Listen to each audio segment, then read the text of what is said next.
check to make sure everyone can hear me okay.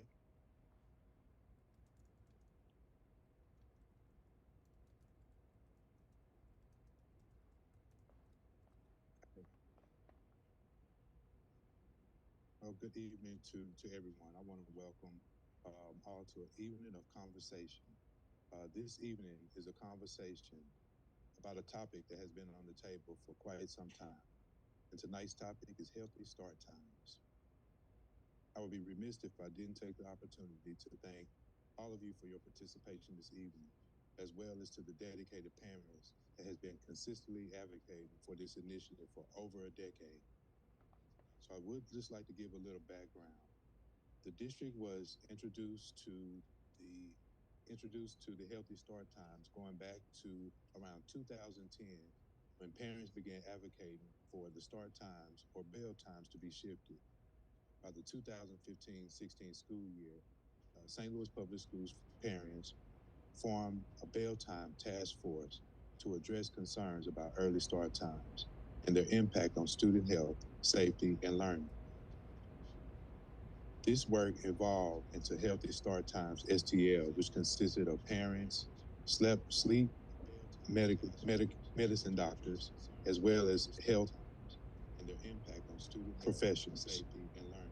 They conducted research, developed and distributed surveys, and engaged PTOs across the district to raise awareness, even to district leadership, about the importance of developing appropriate school bell times. These efforts were made possible by the dedication of many parents. And if I may take a few minutes to name some of the families and parents that have been involved, and this is not all of the parents, but just to name a few. They consist of Ms. Adi Bond, Johnny Walker Gillespie, David Meredith, Karen Meredith, Prakash Sharma, David O'Brien, Greg Plank, Yo L. Ju, Eric Lansness, Lori Sokan, Jenny Marisak, Lindsay Jovanovich, Robert Manley, Kara Manley, and Hanley Chang, who will be joining us this evening. And many other contributions may not all be named here, but are deeply valued and appreciated. I would like to thank the parents who led and sustained this work as district leaders and staff who partnered in this thoughtful dialogue. This initiative reflects the power of collaboration and the district commitment to support the well-being of all students. So this evening, before we go into our presentation, which I'll be joined by researcher Dr. Hanley Chang, and also the professional of arts and science of WashU, Dr. Eric Herzog, who would not be able to join us tonight, but he did provide us with an audio that will go along with the presentation. They'll provide us with the research and data for this initiative. Afterwards, there will be a survey. If you haven't already provided input, you will get another opportunity. Before we go into the presentation with Dr. Chang, I would like to open it up to our interim superintendent, Dr. Berry, and/or our chief of staff, Dr. Henning, for any additional comments or introduction.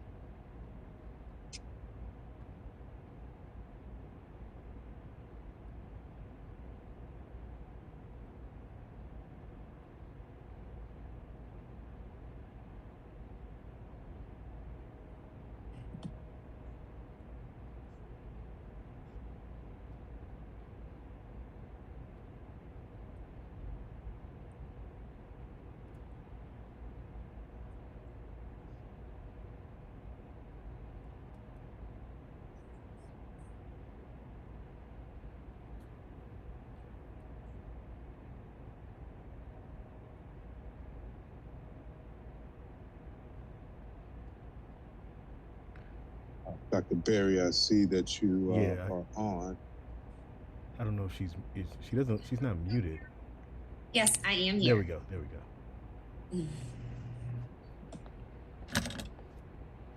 Dr. Berry, I didn't know if you wanted to add any more introduction, but I did want to introduce you to the conversation. Thank you for coming along this evening. And wanted to turn over to you if you had any additional input or just to say welcome. Absolutely. I do want to welcome all of our listeners and those that are watching this evening. I know there has been a lot of conversation around this idea of what has started as healthy start times, and we are talking about thrive times. We know there has to be much conversation. We do want our community to be engaged. We are extremely excited about the first survey that went out. We know there are still tons of questions, but I am asking our community to think about this from the lens of what is best for our students and not just what is best for the adults, and be open to listening to both sides, whether it's that we believe this is a great idea or we think that this is something that we probably should not do. I'm asking us to be open and have great dialogue over the next couple of weeks to decide what is best for our community. But I'm extremely excited to have Dr. Chang here to show us all of the reasons how and why this has been beneficial in other areas and the data and research behind it to show that we are making decisions that are grounded in data. So I appreciate the opportunity to be here, and we are looking forward to a very engaging, fact finding conversation that will lead to a broader conversation with our entire community. So thank you. Thank you so much, Dr. Berry.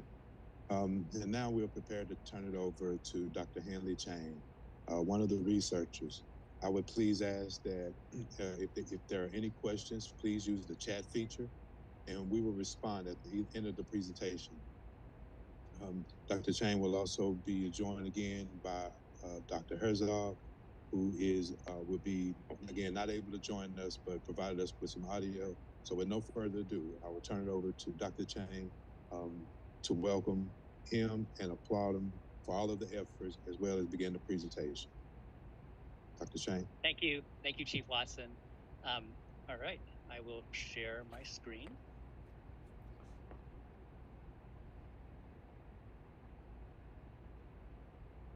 All right, we will spend a few minutes talking about why school start times matter for the outcomes of high school and middle school students. And this short presentation was developed by two of us in the St. Louis community. Dr. Eric Herzog is a biologist at WashU, and he is a nationally recognized expert in sleep-wake cycles. As Chief Watson mentioned, he could not be here with us live this evening, but we have pre-recorded Dr. Herzog explaining the science behind why teenagers benefit from later start times.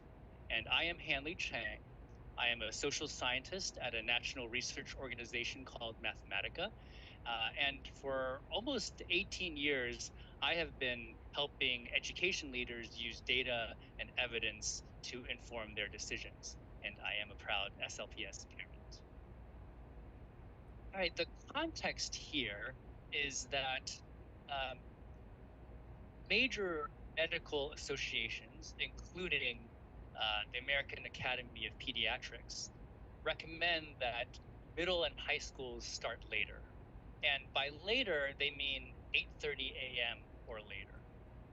So over the next few minutes, we're going to try to address two basic questions. What's the scientific basis for this recommendation, and what's the real-world evidence?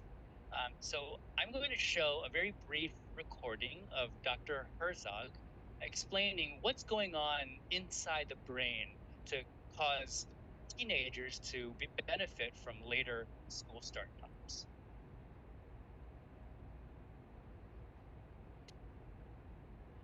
All right.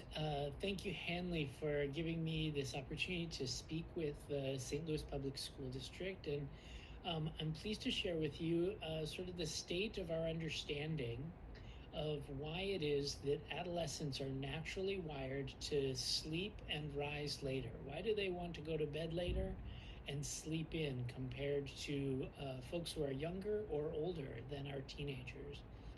And to get us started, I'd like to show you a short video that was produced by the Howard Hughes Medical Institute as a way to just educate all of us on how we would normally like to wake up without an alarm clock.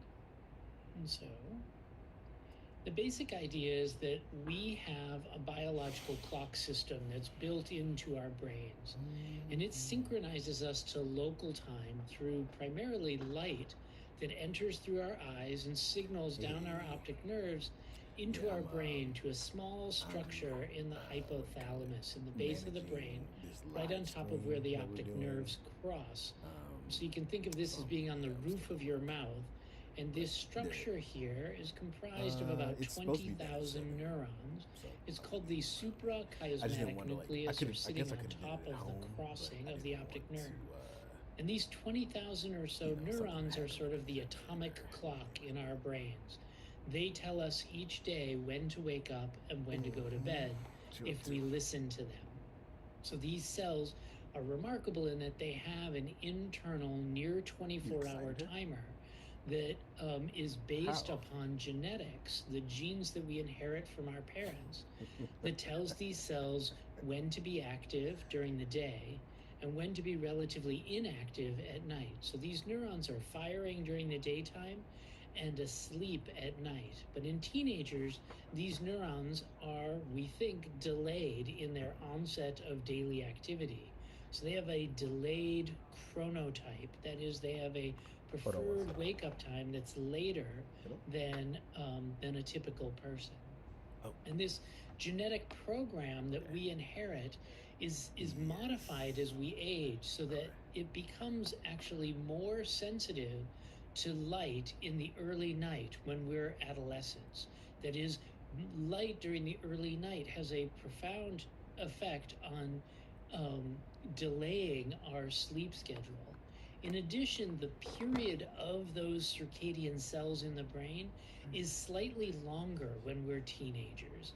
And so the combination of having a longer circadian period and being more sensitive to the delaying effects of light causes us to have a delayed, for example, secretion of melatonin, the hormone that tells us when to go to sleep.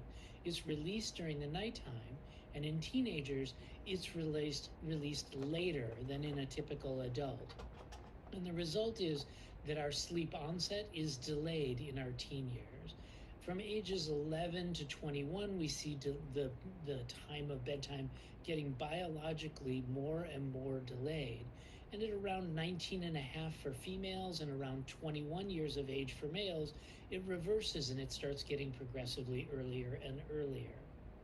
And so we think this basic biology of the reality that our teenagers would prefer to go to bed later and wake up later because of their built-in circadian clock having a delayed schedule means that when we send them off to school, for example, at 6 a.m., it really feels like 3 a.m. To them.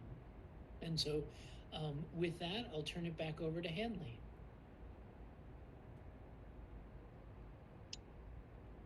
All right. So based on this brain science that Dr. Herzog was just explaining, early school start times should be harmful for high school and middle school students because they cut off their sleep prematurely, and later school start times should be beneficial.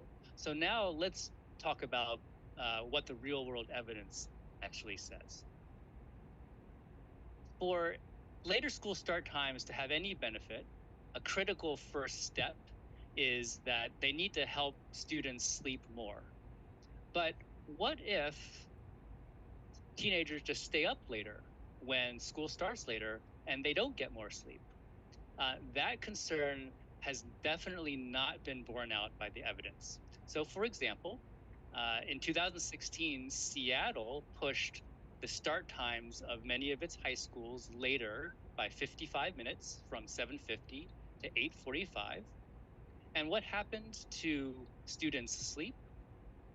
Well, their bedtime hardly changed. They went to bed later by about 10 minutes on average. But their wake-up time changed noticeably. They got up later by about 44 minutes on average. So on net, they got 34 minutes more of sleep. Since teenagers get more sleep when school starts later, what are they doing less of? And the evidence indicates that they're doing less screen time because there's simply less time after school to be on the screen. This study was a national survey of high school students. And the researchers compared students who had very similar characteristics, but who attended schools with different start times. So what happened when students attended schools that started 1 hour later than other schools?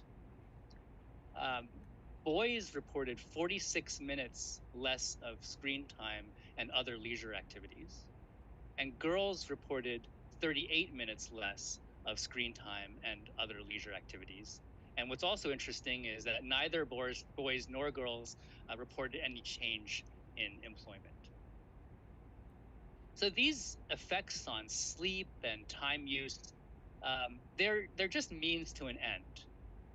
What we really ultimately care about are students' health and well-being and academic performance. So to keep things short, I'm going to highlight the key academic results. This study comes from Wake County, North Carolina, which is a very large school district. It's 8 times as large as SLPS. In fact, it's the largest school district in North Carolina. And there have been multiple times in which the district has moved middle school start times in order to balance bus routes across different start times. And so at one point, several middle schools had their start times moved later from 7:30 to 8:15. And at another point in time, other middle schools had their start time moved earlier from 8:15 to 7:30. So what happened when schools started later? Math scores improved by the equivalent of tacking on 6 extra weeks to the school year. And reading scores improved by the equivalent of tacking on 5 extra weeks to the school year. And for the schools whose start times got moved earlier, the reverse effects were found. Math and reading scores dropped. Part of the reason why school start times matter for academic performance is that they influence attendance. And unfortunately, some of the best evidence for this comes from districts that have moved their start times earlier. So this same district moved the start times of several high schools earlier by 40 minutes from 8:05 to 7:25. And what happened? Absences increased by 10%. So students who were originally missing about 10 days per year were now missing about 11 days per year. But the bigger effect was on tardies, which increased by 48%. This was essentially wiping away a chunk of students' first period education. And other studies have shown that that can have lasting effects. If you're missing so many days of first period Algebra 1, for example, you're more likely to struggle not only in Algebra 1 that year, but also in Algebra 2 and other math courses in subsequent years. So I've just highlighted a sample of the many studies that have shown that teenagers benefit from later school start times. Many outcomes improve when school starts later. And I haven't even highlighted the health benefits when we allow teenagers to sleep more. But those benefits include, lower rates of car crashes, lower rates of contemplating suicide, lower rates of sports injuries, lower rates of drug and alcohol use. And what the research has shown is that the bigger the delay in school start times, the bigger the benefits for teenagers.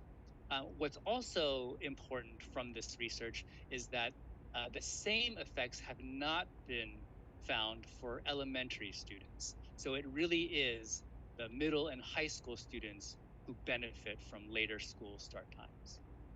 So with that, I will turn it back over to Chief Watson.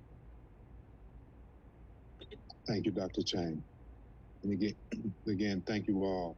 So at this point in time, we would like to go to the chat and see if there's any questions. We have our moderator, Ms. Kaiser, who has been monitoring the chat. Ms. Kaiser, are there any questions that you see circulating in the chat room?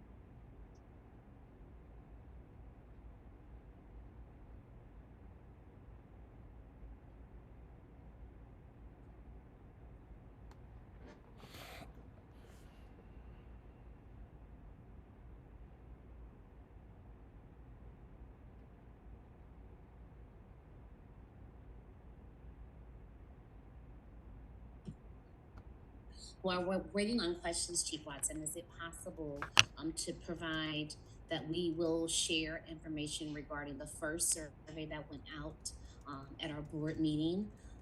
So I know there were a few questions that came my way regarding just the results of the survey, along with when will our community have a time to actually provide additional questions or thoughts.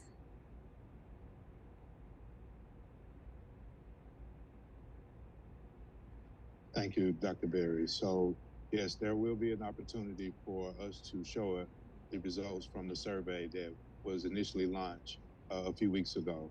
So at our next board meeting, February the 24th, this upcoming Tuesday, we will present the survey questions. In addition, we will be able to provide additional information such as the implications for athletics, before and after care, and even our career and technical education. So that information will be provided, and we look forward to hearing all of the many voices. We also, even after this meeting, we will have the opportunity for anyone listening in to, again, participate in the survey. So a link will be provided shortly. And at that point in time, this information will be incorporated when we present out on the February 24th, next Tuesday, work session to talk more about our coined phrase, Thrive Time, AKA Healthy Start Times. And Chief Watson, we have our first question from the chat. How will changing the start times impact after school programs?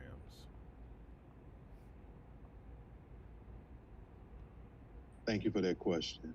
And we will, as we continue to assess and collect the information, that information will be provided at Tuesday's board meeting to again address the impact for the Healthy Start Times, particularly for before and after care. Okay. All right. Next question. What are the start times that are being discussed?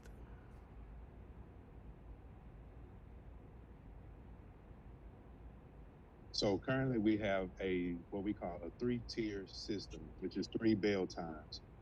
The first one is around 7:10. The second bell time starts around 8:15, and the third bell time starts around 9:15. So with this Healthy Start Times initiative, we will be going to a 2-tier system or a 2 bell time system. The first beginning at 8 a.m. and the second tier will begin at 9:30 a.m. All right. So the 2 times will be 8 a.m. and 9:30 a.m. Okay.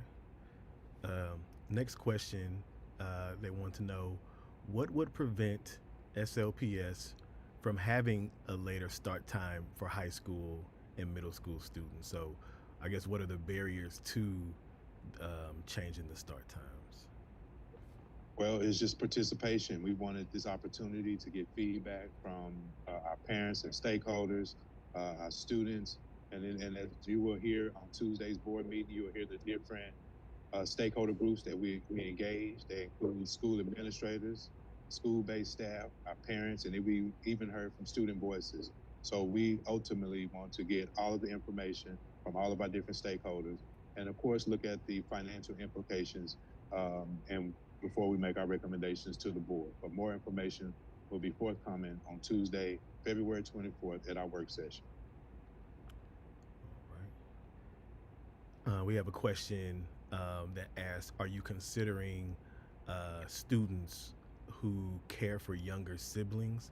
I'm guessing after school, and then you address the after school kind of like sports and things that'll be addressed at the meeting. But for the first part of the question about, I guess, older students that might care for younger siblings after school. Absolutely. That is definitely something that went into consideration as we investigated the Healthy Start Times. And again, as part of to get the feedback and to get a decision or at least our recommendations, it is real critical and very critical that our families, our stakeholders participate in the survey. So again, we can get input, we can get your feedback. We know that there is an impact, but we would like to hear from our community. Are the new times set at 8 and 9:30, One commenter mentions that other districts in the area do not have such gaps in between. So this is information that we received from our transportation provider. Because of the number of buses that we have, the number of routes that we conduct on a daily basis, this is just our preliminary findings around the start times and what the start time should be. Of course, if we can close that gap and we can get maybe 8 o'clock and 9:15, that'll be ideal. But just in terms of what we preliminary got from our transportation provider, those two times, 8 a.m. and 9:30 a.m., are the two times that would, in terms of on-time performance, ensuring that our students get to school on time so that they may be able to eat breakfast, participate in any social activities or social aspects of it, and as well as getting to school on time for their learning. Those are the two times that were presented to us by our transportation provider.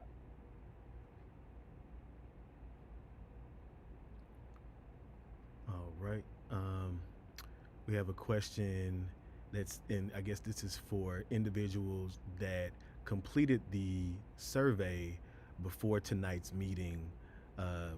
This commenter wants to know, is it possible to edit responses or take the survey over again now that they've been provided with more information?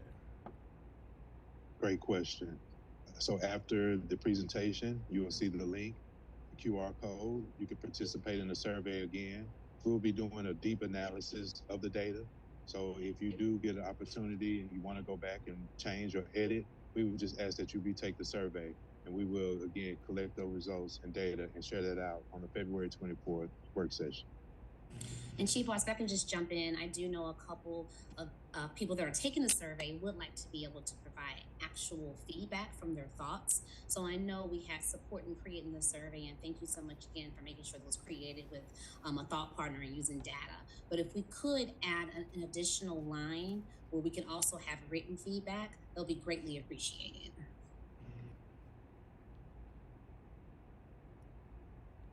Absolutely. We will definitely add that feature into our new survey. So please check your Parent Square, SLPS info, all those lines of communications, and we will update our survey and provide that over to our stakeholders, to our parents and families.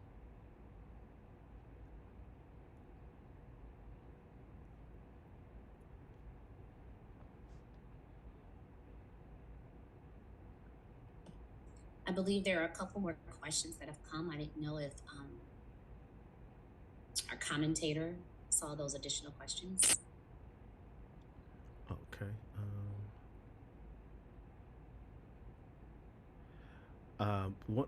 One viewer wanted to know if there's any more information around the 8 a.m. and the 9:30 a.m. start times.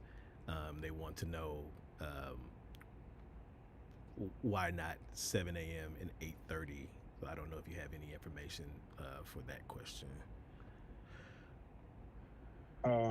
Only can, just based on what was just shared in terms of the data and the research, that study and research shows that to support the Healthy Start Times initiative would generally begin around 8:30. So the best opportunity that we were pursuing was at least 8 a.m.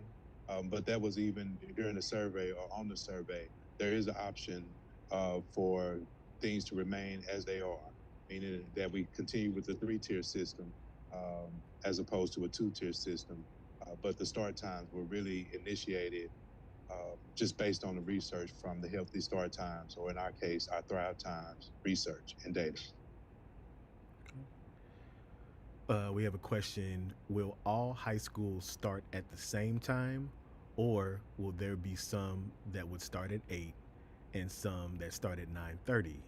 And then in parentheses, considering the varied high school start times that happen now? Another great question. And that's part of our considerations that we'll be providing our recommendations. But it is in best practice that all of our high schools start at the same time. But we'll provide more information on Tuesday, February 24th at our work session regarding start times, particularly around our high schools.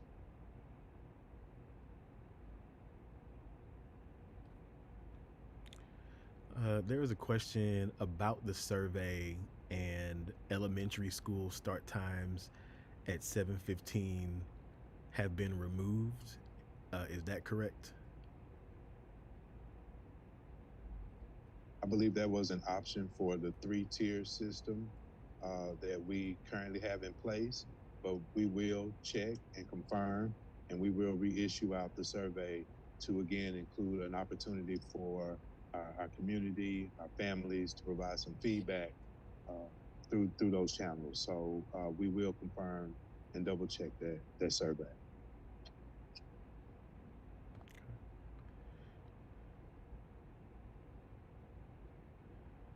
We have a question.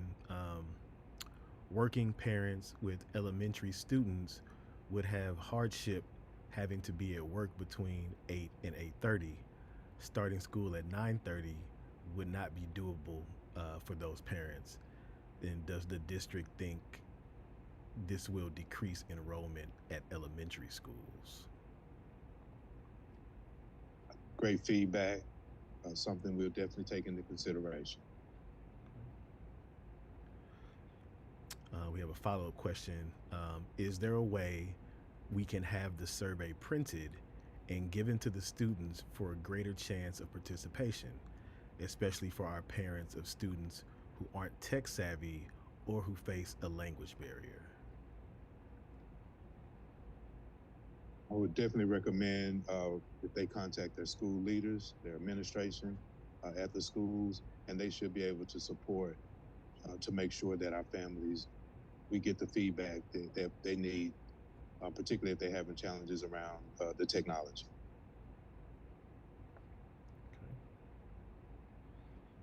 Okay. We have a question.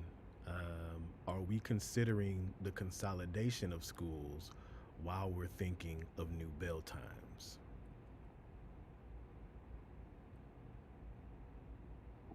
But at this point, we're really just getting feedback from our communities.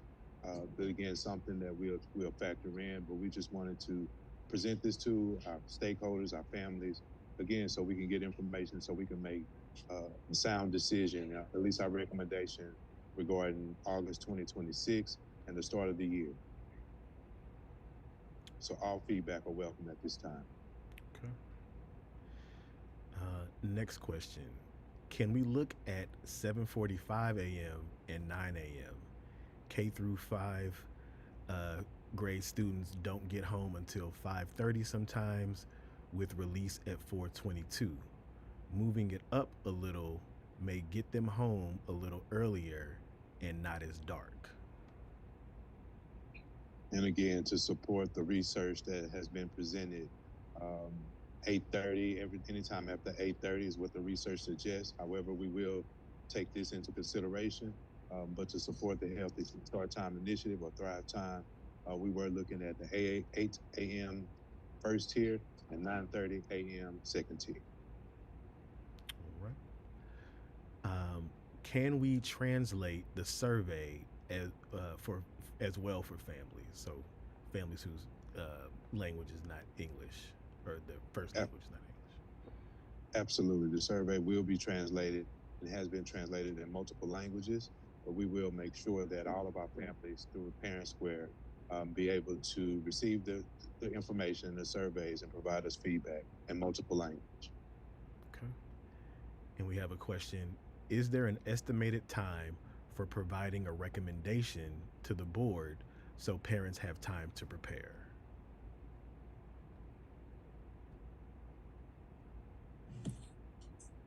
Thank you for that question. Absolutely. We are hoping to have a recommendation to our board by April.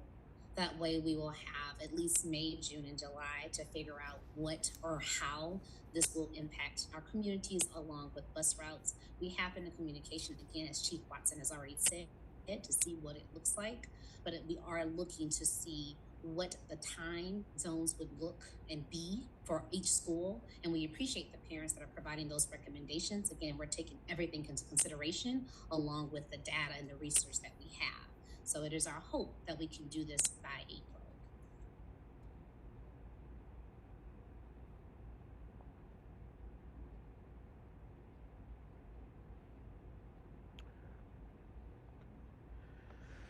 And we have another question. Will middle school and high school students be surveyed?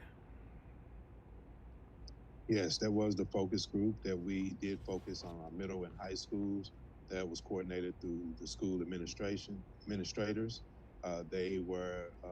We sent the information to the school leaders, and they in turn provided that information to our middle and high schoolers, as they would be the one who are most impacted with um, the Healthy Start Times or Thrive Time initiative. We definitely want to hear all of our student voices, including our parents, as well as our staff within the schools. Right. We have a viewer that wants to know, is it possible to have the survey available during the upcoming parent-teacher conferences? Definitely something we will factor in. We'll make sure that this information is provided to school leaders, but we are trying to get this information back as soon as possible. So again, as Dr. Berry just mentioned, so we can make our recommendations to the board and making sure that we do our due diligence and factor in all the considerations that has been listed and stated so far. But yes. And our next question, for the three options given on the survey, none of the options had high schools start at 7:15 a.m.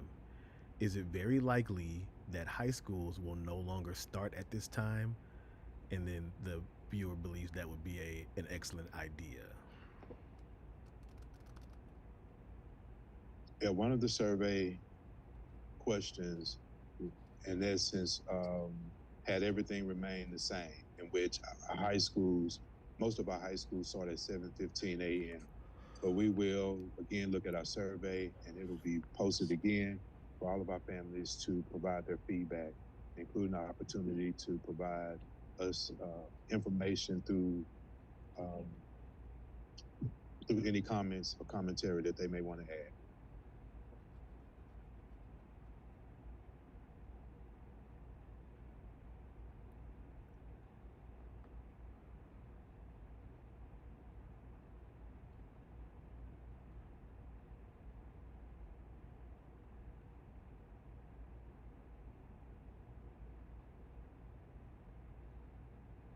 All right, so we don't have any other questions coming in right now, and it looks like we are a little bit right at just over 15 minutes left until 7. Oh, we got a couple coming in now.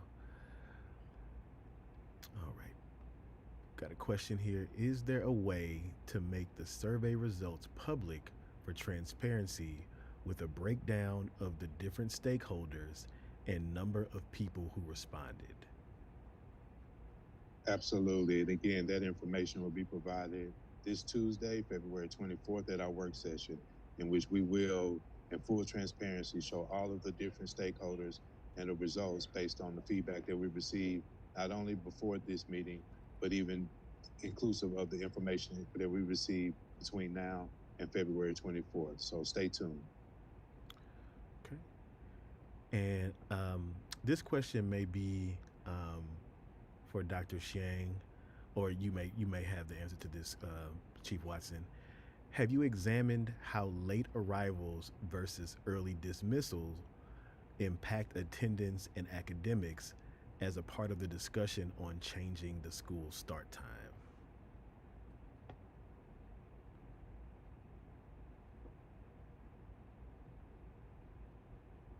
I can chime in really briefly. So there has been research about the effects of school start times on first period attendance. And in districts that have early start times for their high schools, students miss substantially more days of their first period class than all other periods. And that is kind of a very detrimental effect on students' academic performance. As I kind of mentioned near the end of my presentation, if students are missing a lot of their first period math class, for example, then that has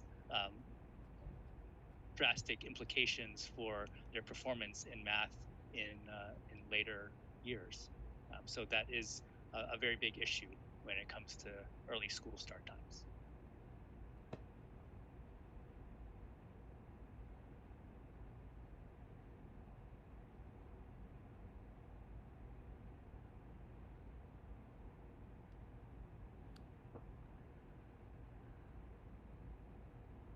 All right, I think we're gonna allow for see if any more questions are gonna come in, and it looks like we just had one come in. How do the elementary do if they? How do the elementary schools do if they have the earlier start time and high schools later in the morning? I'm going to ask that viewer maybe restate the question. How do the elementary do if they have the earlier start time and high school?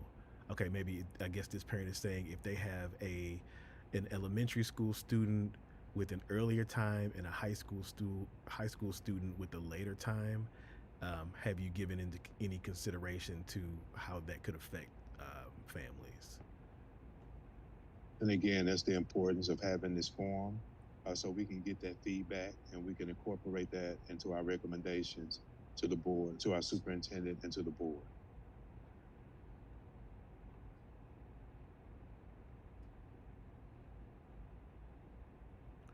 Okay, I'm going to make a last call for questions. So if you have any questions for Chief Watson, for Dr. Berry, for Dr. Shang, please put them in the YouTube chat.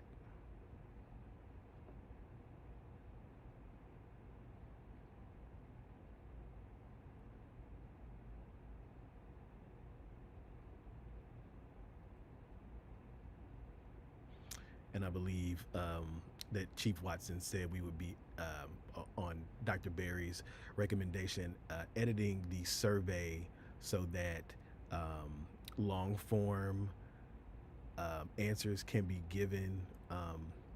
So in case you don't get to ask a question tonight, that may be something that you want to do via the survey. And we have a couple more questions that have come through.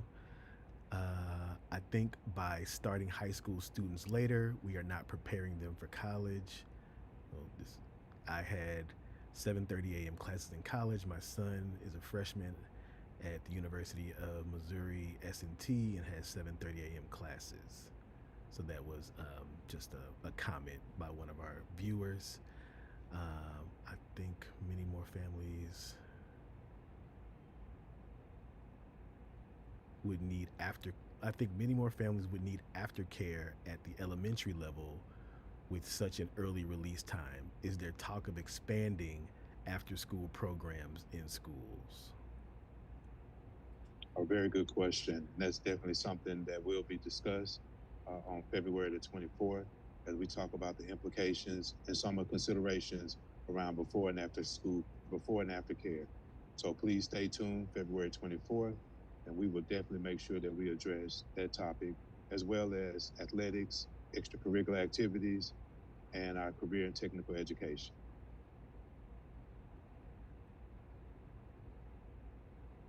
All right, I think we're going to have this be our last question of the night.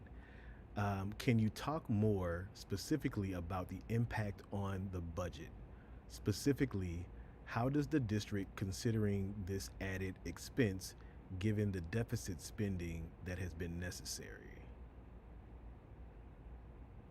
So I'll just touch briefly on the implications in terms of the impact of the budget.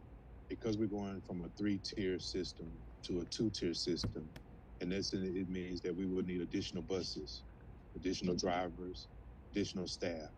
So the impact on the budget is that we would need additional operational support to transform a 3-tier system into a 2-tier system, which impacts additional buses as well as drivers.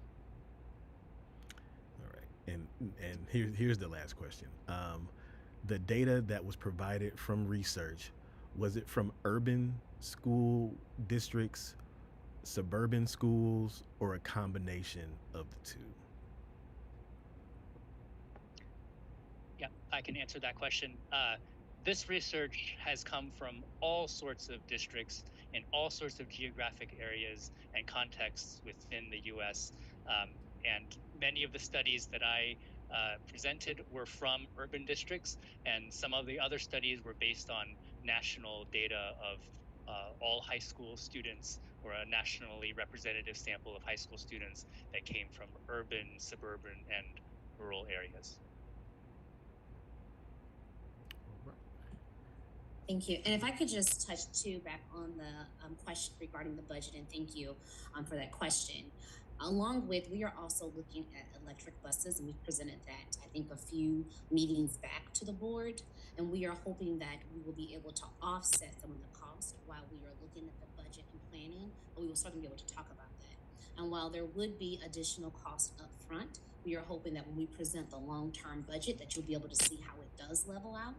But as Chief Watson mentioned, we will need additional bus drivers, but that will be a conversation that we're having with the electric buses. So there may already be a plan that could potentially offset some things that we had in the works that will not be so much of an additional cost. And we'll be sure to make sure that we are sharing that as we get more information and have it fine-tuned so it can make more sense to the community about what the cost is now, what the potential cost would be in the near future, and what it would be in years 2, 3, and 4 should we continue with the two-tier system, while we also look at what is going on within our entire district.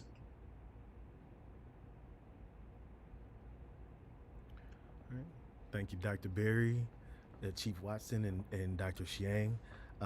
Chief, I know you said we were going to put the QR codes for the surveys up at the end of the presentation. However, since we're going to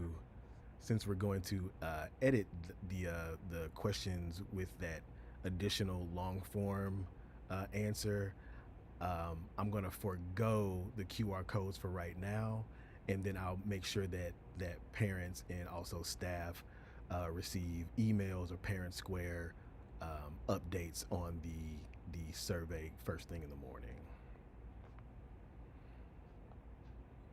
Thank you, Mr. Grimes. And again, thank you all for your participation. I definitely want to thank the communications team led by Mr. Charles Poole, as well as Mr. Grimes as our moderator, our technology department, and again, Dr. Chang. And of course, last but not least, all of the parents, the students, and stakeholders who trust us with their most valuable possession, their children, our scholars, the students of the SLPS. And with that, I'll turn it over to you, Dr. Berry, for any final words for closure. Yes, I definitely appreciate that. And also to our board members who is paving the way to make something like this possible. I just want to thank the listeners and the viewers for your candor and also your understanding. We truly want to do what's in the best interest for our students. So we appreciate the communication that you were given. Also, thank you. I can even see in your questions how you were looking at both sides and not, how you feel, not protruding that to making sure that we are also doing what's in the best interest. So I thank you for that. I think this forum was amazing. I think those that cannot always come in person, you have the opportunity to also hear and have your voices heard at the same time. Again, we are excited about what's happening and what's coming up, and we will have many more forums of this state to make sure that we can keep in communication and keep you abreast of what is happening. I thank you again for making this happen so quickly. And the good thing about this, it is recorded, so we can make sure that those are not watching, please share so they can have access to this information. And again, we will keep you informed and updated about the latest and greatest things that are coming from SLPS. So we wish you and bid you a wonderful evening. And thank you again for, like Chief Watson said, trusting us with your most valuable possessions, our children.